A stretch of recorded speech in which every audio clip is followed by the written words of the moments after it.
All right. Good evening, everyone. We are going to start the evening with the middle school jazz band and a piece called Fast Break. It's a Latin rock jazz piece, and it features Adrian Norman on tenor, Phoenix Newton on bass sax, and Blake Andrews on trombone, as well as Simon Fitzcappis on the drum set. We hope you enjoy.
In the Blue Zone. This is our first blues song that this group learned, so we were really focusing on swinging our eighth notes and having a little bit more of a laid-back feel, not the straight, tight eighth notes that we're used to in concert band and even in that piece. Along with that, working on DS all codas, which is always a little bit tricky, and finding that sign, going back to it, and then taking the coda. On this song, we feature Emily Macheski on trumpet, Madison Van Binsbergen on alto saxophone, Blake Andrews on trombone, Carson Linner on bari sax, and Isaac Voller on the trap set. Here's Blues Up.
before we head into our next tune with a different drummer, I wanted to tell you a little bit about this group. It's comprised of 7th and 8th graders, and we meet Tuesday and Thursday mornings at 7:15 a.m. So it's pretty early to get these guys playing and making some music, but they do a really, really, really awesome job. Many of these people, too, and I want them to raise their hand, are playing secondary instruments, meaning they might play tuba or flute or an instrument that's not typically in jazz band, and they've taken a lot of time and energy during study hall, before and after school, to learn a second instrument. Could you guys raise your hand if you're playing an instrument that's not the instrument you play over there? Yeah, so there's a lot of them, and they do a really, really awesome job. Yeah.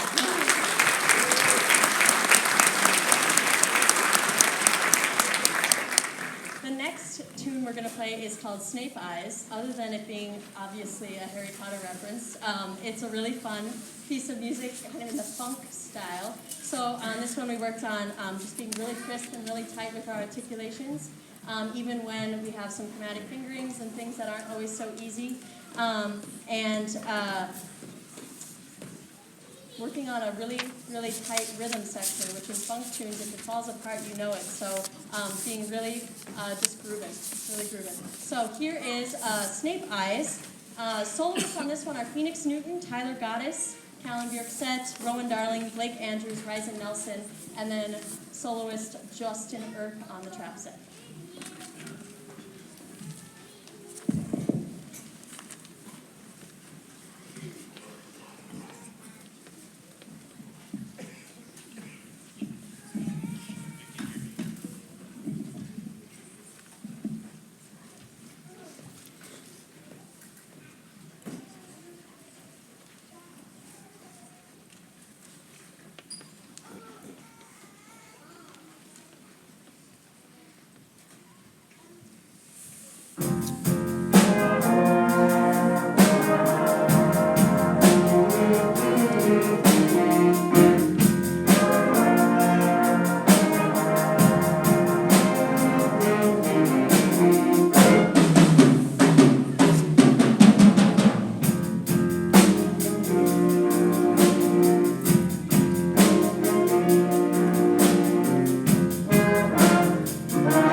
We're going to finish out the jazz band portion with a tune called Mercy, Mercy, Mercy, which is kind of a standard rock tune. Before we do that, I wanted to share some exciting things that they're doing. Next week, they're traveling to Marshall to compete at a small ensemble contest, and I'm really excited for them because they've done a lot of hard work in these early mornings, and they'll kind of get an opportunity to play for some of their peers from other schools, and also a judge, which will give us some really awesome feedback.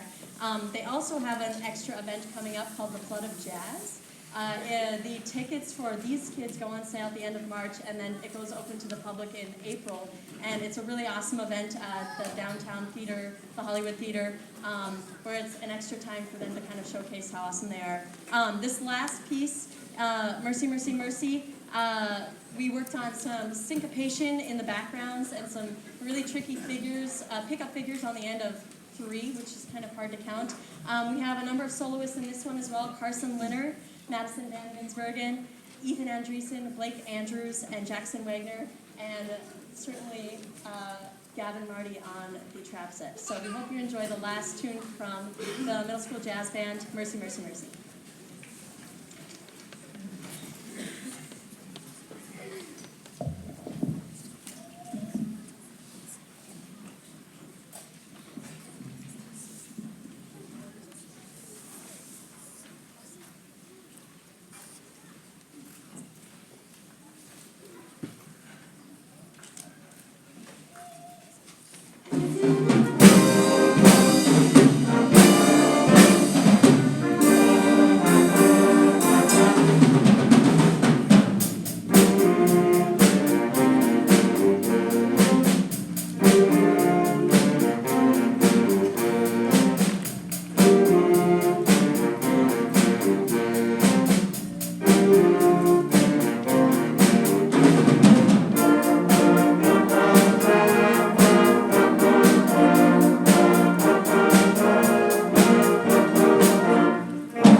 equipment. So in the meantime, if I could have Rowan, Samisi, and Phoenix do a little bit of reading on, the 7th graders did a little bit of a writing assignment, and they wrote some really cool answers.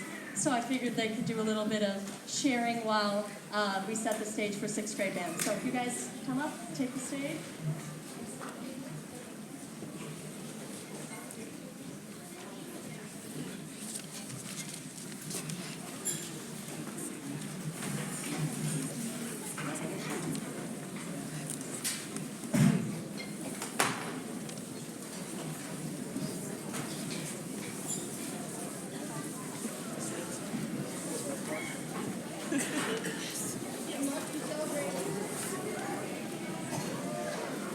In March, we celebrate music in our school month. In celebration of all the great things music brings into our lives, we each wrote a paragraph about what music means to us.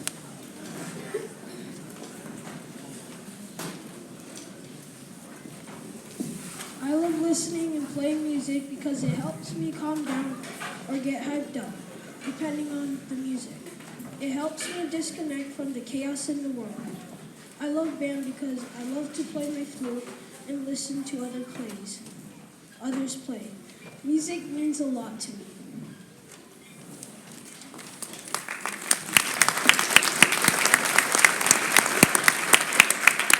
Music is a way to escape from everyday life. When I am sick of the drama at school, I like to go home and listen to my playlist. It just helps me feel okay. But when I stop listening, that is when it hits me that it is just my imagination.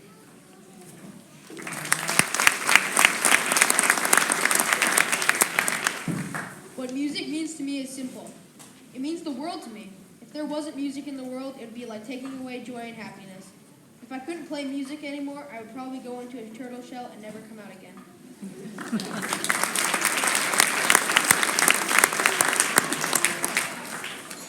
I like music because if I didn't have music, I don't know who I would be. Music is a part of me. Without music, there's no emotion to anything. Movies need music for emotion too.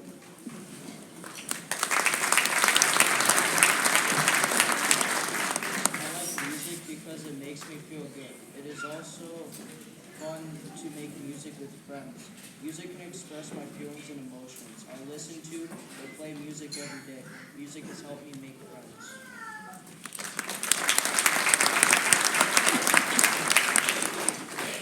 Music excites me because music is everywhere. Radio, TV, movies.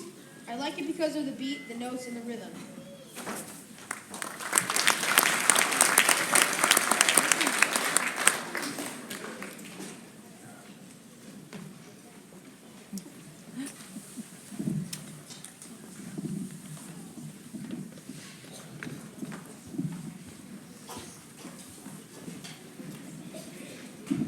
The 6th grade band's just going to play a quick scale to play their instruments one more time, and then we'll get started.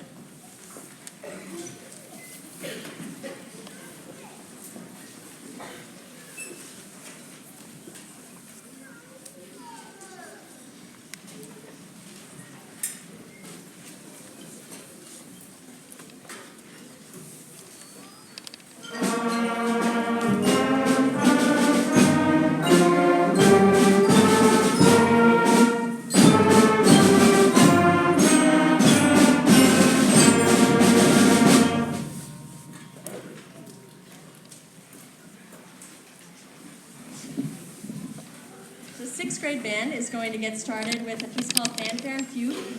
It opens with the syncopated rhythm, which is where we're playing on the ands or the weak parts of the beat. And it also opens with some pretty tricky percussion parts, playing some 16th notes for the first time.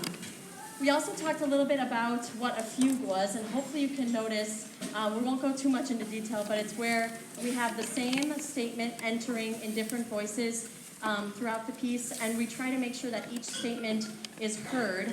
And as the piece progresses, we go from entering 4 bars apart to 2 bars apart to just 1 bar apart, and so it's kind of interesting to see how those parts intertwine. The last thing, these guys have learned a ton of new notes and rhythms since we last heard them. To highlight a couple weird ones, the low brass are playing D flats, which is sometimes tricky to remember. Very impressive that the clarinets are crossing the break and playing a high C, which means all their fingers all of a sudden go down, and they try to do that without squeaking, and they sound amazing. So we hope you enjoy hearing the 6th grade band for the first time since November in Fanfare and Fugue.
The next piece we are doing is a piece called Irish Medley, which is a medley of various Irish folk songs, which I thought was fitting for a March concert, although we're a little ways away from St. Patrick's Day, I suppose.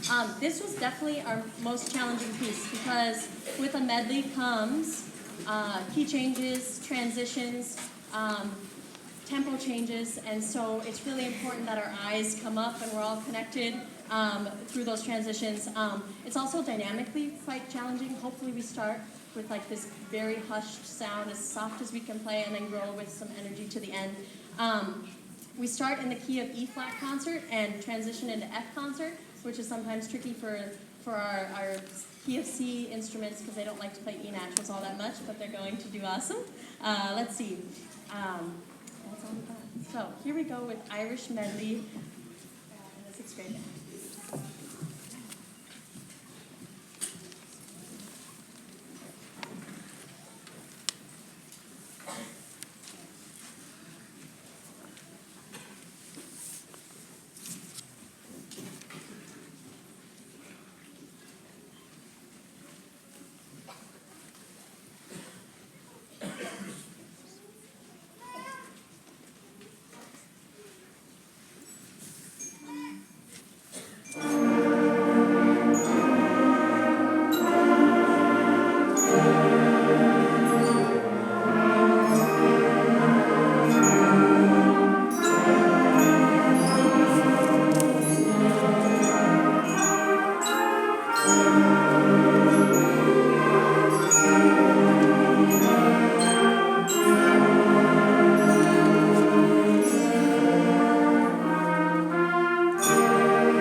I did forget to mention a couple aspects of that piece that made it particularly hard. The trumpets were playing up to a high D, which was really cool, and the flutes were also playing up to a high C, and the trombones were playing up to a high C. So they were really getting their lips buzzing fast or their air moving fast. They did a really great job with that. Also dotted quarter notes, so counting for 1.5 counts and then moving on to the next note, and they did a nice job with that too. Good job, guys. Bartok Suite is next, and a suite is a piece of music that is meant to, they're small little sections, often dance movements, meant to be danced to, and they're supposed to be played in order with one another. So they're kind of make up one big piece, but they're little chunks at a time. And so we're going to just do 2 movements, even though the whole suite is 4 movements. And in between the movements, since it's supposed to be completed as a complete work, don't clap in between them. We'll stay together. Turn the pages and get into the second movement, which is a completely different song in a way, but they're all connected. On this one, we really worked on our staccato articulations, playing really light and crisp, and then also our sforzandos, hitting a note with lots of force, and then immediately coming back away, having that amount of control. We also have a number of ritardandos, meaning we're slowing down together, and caesuras, where we completely come to a stop, and then restart. So it's really important that we're all connected again, watching and feeling the music together. In this song, we're in the key of E flat, so lots of flats for a lot of these kids to remember. Here we go with Bartok Suite.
It's super cute.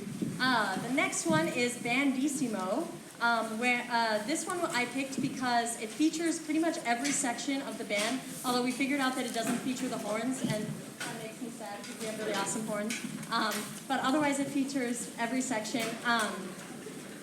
It's in the key of E flat again, so really trying to tackle all of those flats that are sometimes tricky to remember, and it also works a lot on the articulation of the slur to tongue to. So trying to coordinate going ta, ta, ta, and not just tonguing everything or not just slurring everything. Vandy Sumo is kind of a fun, high energy one that I think these guys really like, so we hope you enjoy Vandy Sumo.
Sixth grade's final piece is a piece called Dueling Dragons, and I definitely think it's a fan favorite. They have really, really awesome percussion parts in this one. Every percussionist is doing something different than the rest. We also have, these sixth graders are so awesome, they did an experiment or something in science where they had a thunder drum. They were learning about like the vibrations, and they thought it'd be cool to add this in. So we're adding a thunder drum with Ben Daney on the thunder drum. But this piece is kind of a programmatic piece, and it's supposed to have a representation of fire with the brass and the percussion, and then the woodwinds and the more metallic-y percussion instruments are supposed to represent ice. And we have some vocalizations and things that we do, and it's really high energy and really exciting. So we hope you enjoy the sixth grade's last piece, Dueling Dragons.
band is going to start their portion of the program with a piece called Celebration Overture, which isn't tremendously difficult rhythmically or note-wise, but we really tried to work on exaggerating some dynamics and playing with really, really, really crisp and clean articulations.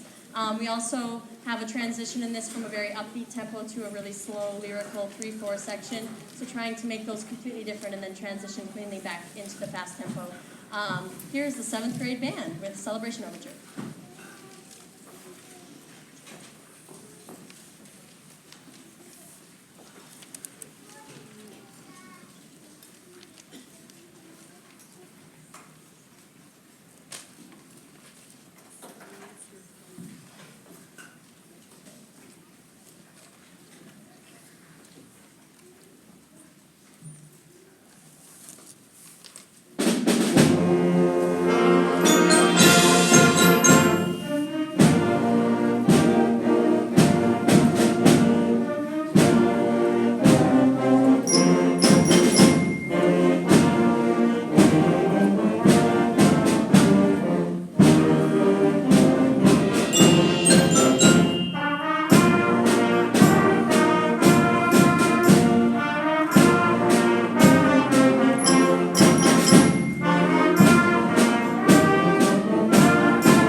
next piece we're going to play is a song based on the Shaker lullaby, Here Take This Lovely Flower. Musically, this piece was probably the most challenging in that it was in 6/8, so meaning the eighth note now equals 1 instead of a half, and then there's 6 of them per measure, and we were trying to feel some motion within those slow 6/8 notes per measure. Lots of entrances on that 6th-8th note, so being able to count up to 5 and then come in on that 6th-8th note was a little bit tricky. In the middle of it, there's a canon, only separated by one measure between the flutes and the oboes and clarinets. And so for them to be really independent in their part, hearing what they have come in a measure before and know that they have to wait another measure before they come in. This one was particularly fun and really rewarding, I think, in working on some phrasing. So feeling the phrase rise and fall and play really musically. These guys are really coming along with that. In addition to this, the percussion parts in this are very thinly scored, meaning there's not a lot of percussion. So it kind of wasn't great for our percussionists, but it really exposes the band, the wind players, when the percussion is so thinly scored. So we have to listen and tune and play musically together. And so here is our Shaker Gift song.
The 7th grade band is going to play is a piece called Chester Variations, and it's an arrangement based on one of the probably most famous band pieces out there, by a Chester Overture for Band by William Schumann. It was a really cool opportunity for these kids to listen to standard concert band repertoire and hear how their music can sound slightly similar to that. So it was cool to study that piece. This piece was challenging rhythmically with lots of eighth rests and syncopation, as well as dotted eighth, 16th notes, trying to make those nice and clean and snappy and in time.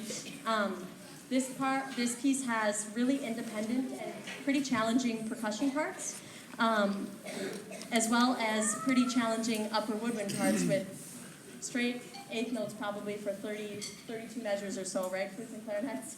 Just constant eighth notes trying to stay in time and play really cleanly there. We really tried to focus on balance in this. With a variation like this, there's always that Chester melody somewhere in each section, and so to try to hear that Chester melody throughout. So we worked on balance and trying to identify that melody. Here's Chester Variations.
last piece for the 7th graders is a piece called Portent, and it doesn't need much of an explanation other than just lots of energy.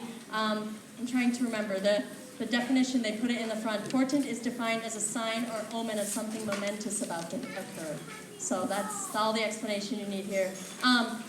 I hope you guys have some time to read through all the thank yous in the program. I mean each and every one of them. I also want to thank, I don't think I added it in there, but the students. They work really hard. They come to lessons. They are learning all the time in rehearsals and working their best. So I thank them.